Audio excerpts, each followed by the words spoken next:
So if you're wondering why my clothing and the lighting changed color halfway through this video, it's because I recorded the first half, flew to the Mage Tower, and saw it wasn't finished being built yet. Hi guys, it's Siva. The Mage Tower is up again on the Broken Shore, so I wanted to try a new challenge. I want to do the resto shaman one. I am enormously overgeared for it at this point, but I actually put off trying it because I heard from several friends that it took like 20 minutes an attempt, that it wasn't that hard, but you need to do a few times to see where to use your cooldowns. But 20 minutes an attempt is crazy, like even if I get it right on the first time. So I've kind of put off doing it, but I thought I would do it now, and I thought I would record it and turn this into a guide like I did with my assassination rogue one, which people seem to find helpful. So I will go over all the mechanics and what I wore and all those things as I do it, assuming I beat it. I haven't tried yet at this point, but I'll give you all the information. But I do want to note that this is a supplemental guide. I still highly recommend reading a text guide to get all the details on all the individual abilities. I also recommend, and I recommended this for my last one, install the boss mod just for the challenges. It doesn't come with it, at least for deadly boss mods. I think Bigwigs has one as well. Put a link in the description for the deadly boss mods one because that's what I used. It's very, very helpful. All right, well, let's jump into it and try it out. As I mentioned, I am massively overgeared the encounter. My equipped item level was 945 in my healing gear. So these are the particular talents that I used. The ones that I would say are really, really useful are Lightning Surge Totem to stun mobs in phase 1. Ancestral Guidance and Ascendance are both very, very useful. So I do recommend picking both of those up for sure. The others, you can do what you want. I followed a guide. I recommend using all possible consumables, including drums if you're not a shaman. I used a Fel Focuser, 1 mana potion, and drinking water, although I'm a shaman, so I did have Bloodlust, but probably made it a little harder than it needed to be. So for legendaries, I used the pants that heal you when you stand still, which are pretty awesome, but will fuck you on the very last fight. So I recommend bringing another legendary or another pair of pants to swap that out when you get there. You will be able to change gear. I also use Velen's Future Sight, which is really awesome. If you have Pride As, you actually might want to use that ahead of one of these other ones because Pride As is just so awesome. And some quick final tips before we get started. Know that you're going to be DPSing, you're going to be interrupting, you're going to be CCing, you're going to be cleansing, and you're going to be healing. So make sure all that stuff is accessible on your UI and keybound. Do know that this is a very long challenge encounter. However, the challenge is mostly front-loaded. I would say that the final wave of phase 1 is probably the hardest. It's a little hard at the end, and you can expect to wipe at least once on each stage while you see it, but for the most part, the very start is going to be when you have the most trouble. Make sure you bring water to drink between phases. You will leave combat so you can drink, swap out gear, whatever you need to do. All right, let's get started. Okay, so stage 1 of this encounter, you're going to be grouped with 3 NPCs, and your job is to keep them alive while all of you DPS together down these mobs. There are 5 waves of mobs. The first wave is the easiest, and the last wave is the hardest. In fact, the last wave might be the hardest part of this entire encounter. Now, there's several different types of NPCs that you're going to fight, but I'm going to say that the hardest one is probably the mage. Actually, the mage is not hard, but the mage is the one that needs the most attention from you. Now, he casts a spell that is going to buff him every time he gets off a cast. If he gets around 3 or 4 stacks of that buff, he really, really wrecks your party. So what you're going to want to do is you're going to want to interrupt him, interrupt his cast. You can stun him and CC him, or if you are a shaman, such as I was, you can also purge off the stacks. He's probably going to be the first target that you want to kill. He doesn't have a lot of health, so it's really good to focus on him first, get him down, manage those stacks. He's not really a problem. The other one that will be somewhat challenging is the Arbalist. The Arbalist has an ability that will focus you. It'll put a big blue arrow on the ground, and you need to make sure that the tank in your party is between you and the Arbalist, so that way the ability will hit your tank, because if it hits you, it will take 100% of your mana. And if that happens, you should probably restart the encounter because you're fucked. So that's the only other thing. You're going to be moving around a little bit while you do that. The third NPC will focus you. I think you're supposed to kite it, but I had an easier time just healing through the damage. There is a point where you're going to have 2 of them on you at once, and then when they're both focusing you, the damage can be pretty high. So that's actually when I used my Lightning Surge totem so I could stun them both. They also do an ability that's called like Knife Dance, and that will just AoE your whole party, which is a decent amount of things to heal through, but it's not impossible. It's not that hard. The one thing I do want to note is, of the people in your party, Granny, the hunter, is definitely the squishiest. Next would probably be the rogue, and then of course the warrior is your tank, so he's pretty resilient. If any of them die, you fail. So keep them all alive, but if a bunch of them are taking damage and Granny's getting low, she is definitely the one that you want to jump to first for the heals, because she goes down really fast. So I recommend using your best cooldowns on the 5th wave. You don't have to worry about them being back up later. You could even use Bloodlust because you can wait in between several of the stages. I don't remember what I used, but I used several healing cooldowns on that final wave because it was the hardest. And this phase did take me the most attempts of any of the stages.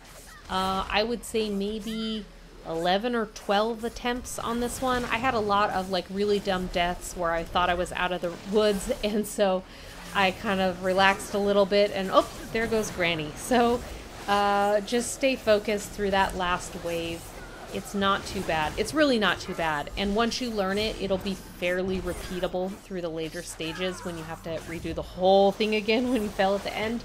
So yeah, if you get through the 5th wave, no problem. You're not going to have any problem with this whole challenge. Don't be like me. Don't be stingy with your cooldowns and hold on to them because you're like, well, maybe I'll need them more later, because if you need them, you need them. And I actually ended up not using many of my cooldowns as many times as I could, and that probably made it more difficult than it needed to be. So if you need that cooldown, use it. The only time I would say that you should maybe not use it is if you're at the very start of a stage, but most stuff will be back up again by the time you need it again later.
We can expect more defenders within.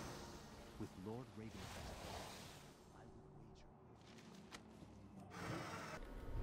So on this stage, you have 5 minutes to save your friends. The 5-minute timer is actually very generous, so take your time. The first set, you're going to be locked in this room. There's going to be a bunch of eyeballs floating around. You need to kill those to get out of the room. They do explode when they die, so you don't want to kill them all at the same time. You want to do them kind of one at a time. What I did is I did chain lightning to get them all low, and then I sort of picked off the low ones so I could stagger their deaths. But it's fairly easy. Once you get through there, you want to open up the gate, and you want to go into the next room, and you want to just kill the mobs that are there. The little green orbs that are in there will nature lock you and deal a bunch of damage if they touch you, so I just mainly killed the mobs with chain lightning just so it would kill those orbs every time they came back up. Then you're going to open the gate. Inside that room, there will be one NPC that is feared. If the little purple circle that's around that NPC touches you, you will be feared also. And I discovered you can fear you through the world, so you can fail the encounter. So don't get feared. You want to cleanse that NPC, cleanse the fear off of it immediately.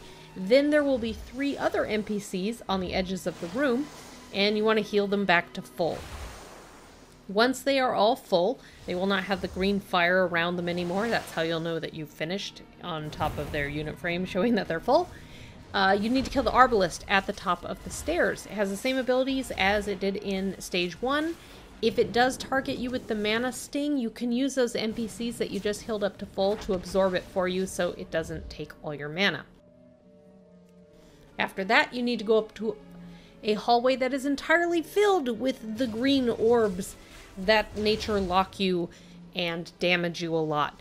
I just chain lightning those to clear groups of them. As soon as the group was down, I ran through them. You don't want to get stuck in the middle. They respawn really fast, and then you will probably be fucked because you won't be able to heal yourself or kill them because you'll be nature locked. Then when you get to the top of the stairs, you're going to open the gate, and there is a room with one NPC who dies very, very easily, and more of those eyes that explode when you kill them, so you want to stagger their deaths. But otherwise, that's pretty easy, and you have 5 minutes to do all that, and that is not challenging at all, so this is definitely the easiest stage, and you should not fail on it unless you get feared through the world and fall to your death and have to restart the encounter. You can wait now after this phase for as long as you want. If you want to reset your cooldowns and bloodlust and all that stuff, you can go ahead, drink, swap around your gear, do whatever you need to do, wait it out, restroom break, whatever you need to do. Now is the time to do that. You will get one brief break between the next 2 waves to drink, but not really enough time to swap around gear. So if you are wearing the healing pants, this is actually the point where I would recommend that you change to another legendary.